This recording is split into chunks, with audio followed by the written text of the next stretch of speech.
Ways to save money on your international trips. In this video, we are going to look at some very simple tips and ideas that will help save extra money during our travel to international countries, particularly Europe. Everybody loves travel. It is one of the most enriching experiences in life. Traveling abroad, leaving your home country, and going to an international location is even more exciting. But traveling abroad is an expensive affair. It requires a lot of financial investment and time.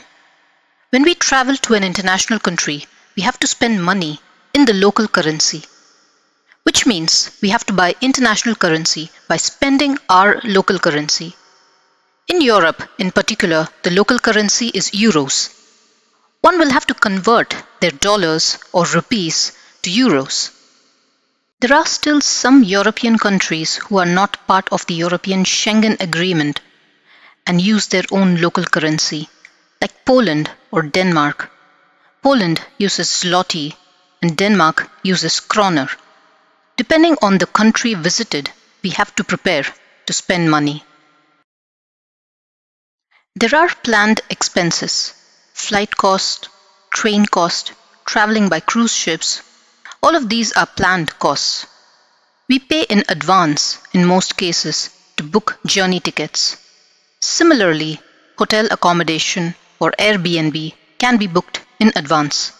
So you can prepare a budget for these expenses. You can ensure you are spending within the budget by choosing low-cost options. How to avoid unplanned expenses? When we travel, we want to have a really good time. We would like to try out everything that is locally available, like local food, local drinks, local events like parties or exhibitions, shopping, and other kinds of entertainment. Most of these involve unplanned spending. That too, if we are visiting a city for the first time, we are discovering many new things and want to try them out. This is exactly where we may end up spending more than what we expected. We all love to treat ourselves during holidays.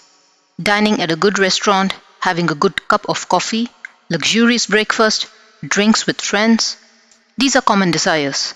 But we should be aware that a larger portion of our spending goes on food and drinks. Food and drinks are very expensive in Europe. A morning coffee itself will cost you anywhere between 3 to 5 euros, depending on location and other factors. Lunch could minimum cost you 10 euros. Even a simple starter, which used to be 3 to 5 euros, is almost 8 to 10 euros today. A main course is even costlier. A simple pasta is 12 to 15 euros. It used to be 8 euros just a few years ago. Drinks are separate altogether. Beer used to cost 3 to 4 euros. Today it is 5 to 7 euros. Cocktails are even costlier. A pina colada costs 15 euros.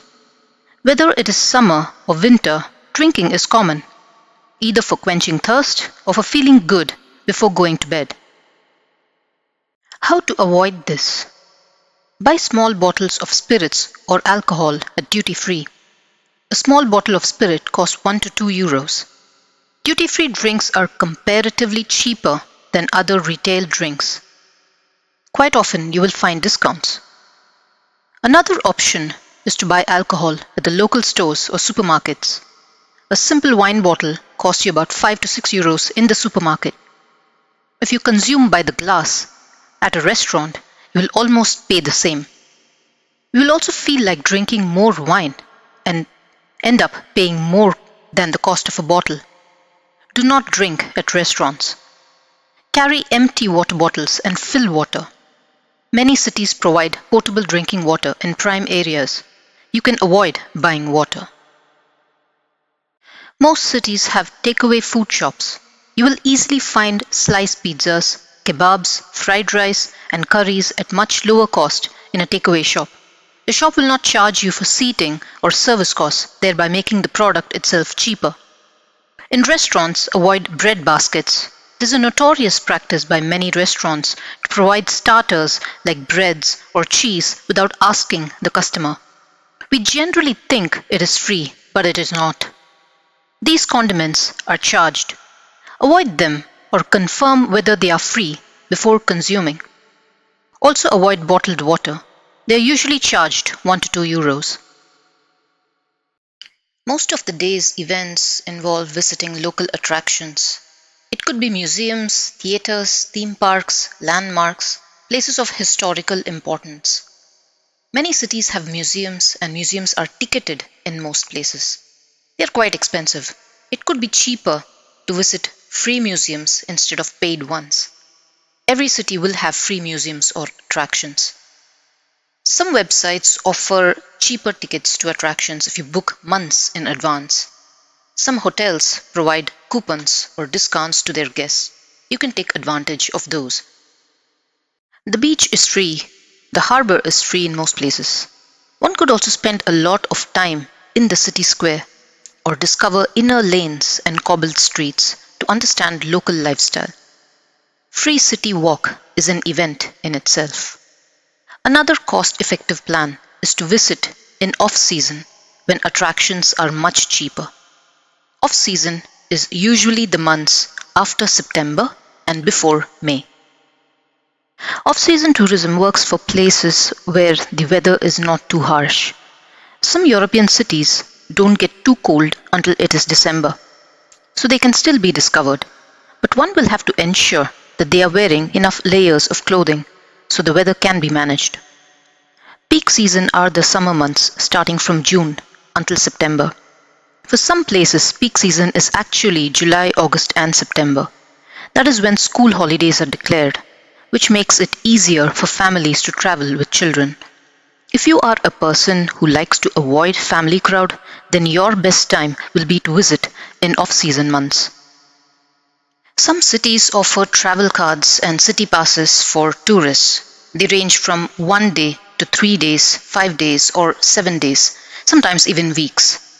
City passes often include entry to attractions and monuments at discounted prices, train rides, metro rides, etc., either unlimited or by hours. But if you closely observe, most of these city passes will not include the most important or popular attractions or monuments. They will include a lot of museums which are already free. They will claim that the pass will help you skip the line in attractions, which means you get VIP entry, but practically it doesn't work that way. Most people buy the city pass and the VIP queues are equally huge as other queues, thereby defeating the purpose of having a city pass. Another disadvantage of the city pass is that a tourist will generally not use too many metro journeys or train journeys in a given day, because most attractions will be in walkable distance. Also, some attractions will be so crowded that you won't be able to cover more than 2 in a day. So the unlimited travel offered by the city pass goes unused and results in wastage. Sometimes you may find that point-to-point tickets are cheaper than using a city pass or travel card. Research about this before buying them, as they are expensive. Travel is a lifetime experience. We have to enjoy, but at the same time ensure that we don't burn our pockets. Tell us about the ways in which you save money during your trips. Share your ideas. If you find this video informative, please share your thoughts in the comments section. Subscribe to our channel for more. Thank you.